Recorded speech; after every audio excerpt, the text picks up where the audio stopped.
Hi, I'm Sensei Norm, and welcome to the Shotokan Chronicles. With the holiday season around the corner, I'm going to list for you today 10 karate films that you might want to add to your holiday gift list. But first, be sure to subscribe to this channel and ring the bell so you don't miss out on any of our future videos. I have some criteria for the films that I'm going to list today. You will notice that there's no Bruce Lee films, Jet Li films, Jackie Chan films, etc. The movies on this list are specifically karate related movies. You're also going to notice that I grouped one film franchise together on this list. Each of the films, I will include a link in the description so you'll be able to either purchase or view them online. And let's get right to it. Let's start off with my number 10 pick. The Art of Self-Defense. After he's attacked by a motorcycle gang, timid bookkeeper Casey joins a local karate dojo to learn how to protect himself. Under the watchful eye of a charismatic instructor, Casey gains a newfound sense of confidence for the first time in his life. But when he attends Sensei's mysterious night classes, he discovers a sinister world of fraternity, brutality, and hyper-masculinity, presenting a journey that places him squarely in the sights of his new mentor. Now this film is goofy and silly with some very dark humor. If you watch closely, you'll see an image of Morohi Ushiba, the founder of Aikido, which is a grappling art. Now this film clearly depicts karate, so there was a mistake made there by someone in the props department, obviously. Number 9. Karate, the Hands of Death. A Nazi war criminal is in Tokyo to cash his war loot, $1 million in platinum. When he's murdered, a visiting American is framed and must elude police and a gang that thinks he has the precious metal. He's Matt Carver, and he has his own history. Raised in Japan, fluent in Japanese and karate, but an American soldier in the Pacific in World War II. He's bitter, and he's in Tokyo to put ghosts to rest. While in hiding, he turns to the Hirakawa family, including Akira, his boyhood friend. Carver's history with the Hirakawa family holds the key to the mystery of the dead Nazi. But how do these separate stories connect, and can Carver sort it out before it's too late? This is not the best martial arts film, but it has something awesome in it. For approximately 8 minutes, there is footage from inside of a Japan Karate Association dojo, featuring many great JKA karate instructors, including Kanazawa and Nishiyama. Master Nishiyama also was the fight coordinator for the film.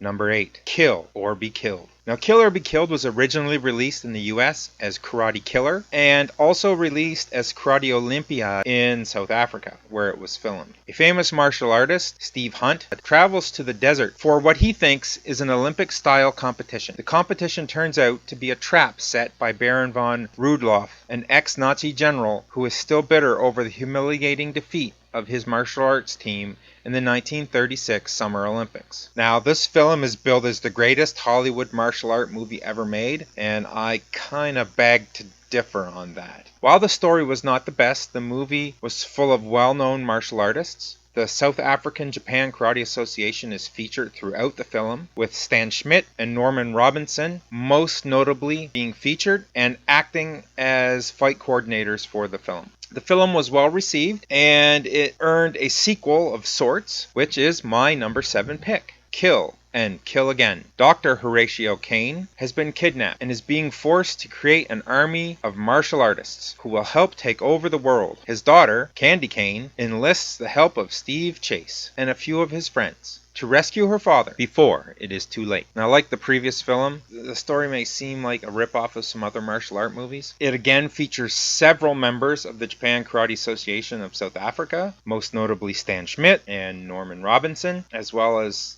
some other notable martial artists. And I do recall a rooftop scene that features Master Tanaka. My number 6 pick, Karate Do, the movie. Now, I did a review of this film in a previous video, which you should see a link to at the top of the screen if you want to check out the full description of the video that I gave. After 23-year-old Nikki leaves rehab, she must live with her absentee father, who teaches her to work through life's challenges using karate. Daniel Niebauer, who plays Cliff, has a long history in Shotokan karate with connections to the Japan Karate Association, and you will learn more about his history in the video that I mentioned previously. Number 5, High Kick Girl. Kei is a very talented karate pupil, trained by her sensei Matsumura, but Kei is very arrogant and spends her time challenging black belts to fights thinking it shows that she is strong. One day she's approached by a mysterious organization called the Destroyers, and they want to recruit her, but it is her sensei Matsumura they are truly interested in. This film features some really good karate scenes and features many martial artists, Japanese musicians, and actors. You'll notice one of the things that they do with this film is all of the fight scenes, they repeat them in slow motion so you can see that they're actually hitting each other. It takes away from the story and the timing of the film, but you can get past that. This is a really decent story. It's not that bad, and the martial arts in it is really good. The star, Rina Takeda, is a multiple-time karate champion in Japan, and Naka Tatsuya from the Japan Karate Association plays her sensei. Much like the Kill or Be Killed series, High Kick Girl was given a sequel of sorts, and it is my pick for number 4. KG, also known as Karate Girl. A karate master and his family are attacked in order to steal a coveted belt by a band of mercenaries. The mastermind behind the attack kills the karate master and assumingly one of his daughters. They kidnap the youngest daughter and take the black belt. The sisters reunite and are pitted against each other 10 years later. Another movie with some great fight scenes.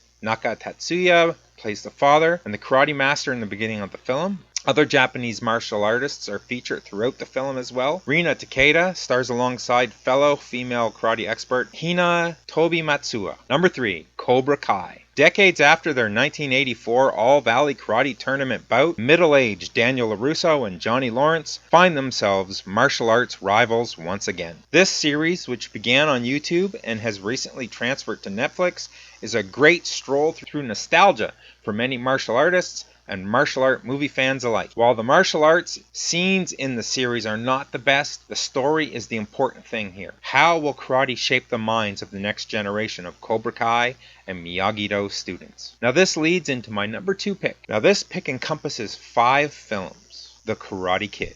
Daniel LaRusso is taught Goji-Ryu karate by Mr. Miyagi to help defend himself and compete in a tournament against his bullies. In Karate Kid Part 2, Daniel accompanies Mr. Miyagi to Miyagi's childhood home in Okinawa. Miyagi visits his dying father and confronts an old rival while Daniel falls in love and inadvertently makes a new rival of his own. In Part 3, Cobra Kai karate instructor John Kreese is still upset over the defeat handed to him by Daniel LaRusso and Mr. Miyagi. With his friend and business partner Terry Silver, Kreese plans to get payback. It involves hiring a mean-spirited karate hotshot to rob Daniel of his championship. Mr. Miyagi refuses to train Daniel, and he makes the mistake of turning to Terry Silver for guidance. In the next Karate Kid, Mr. Miyagi goes to Boston to attend a military reunion. There, he visits the widow of his former commander and meets her granddaughter, Julie. Julie's parents were recently killed in a car accident, and she is still reeling from the loss. When Julie surprises Mr. Miyagi with her knowledge of karate, he takes her to a Buddhist monastery for training and to help her come to terms with her angst. And finally, in the Karate Kid reboot of 2010, 12-year-old Dre Parker moves to Beijing, China with his mother and runs into the neighborhood bully. He makes an unlikely ally in the form of an aging maintenance man, Mr. Han, a kung fu master who teaches him the secrets of self-defense. Now, Pat Morita and Ralph Macchio star in the first 3 films as Mr. Miyagi and Daniel LaRusso, respectively. Morita would return in the next Karate Kid film alongside Hilary Swank as Julie. At 33 years of age, Ralph Macchio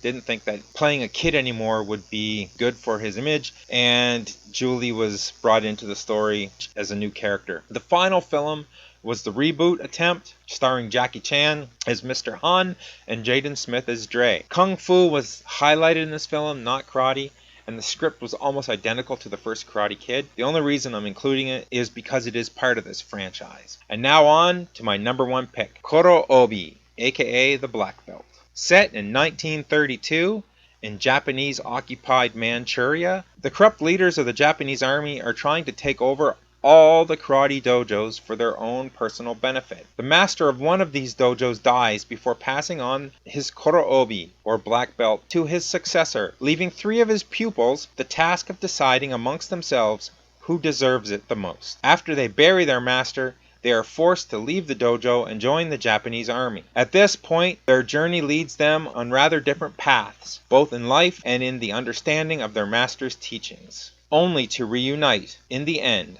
and determine who should hold the black belt. This is a spectacular film. Great demonstrations of karate by real-life karate experts. Yagi Akihito, 8th Dan in Goju-Ryu and member of the IMGKA, plays Giru, and Naka Tatsuya, 7th Dan in Shotokan and a member of the Japan Karate Association, plays Taikan. If there's a film that I missed that you think I should have on this list, leave a comment below. Remember, it has to be a karate film. Thanks for watching, and see you next time right here on the Shotokan Chronicles.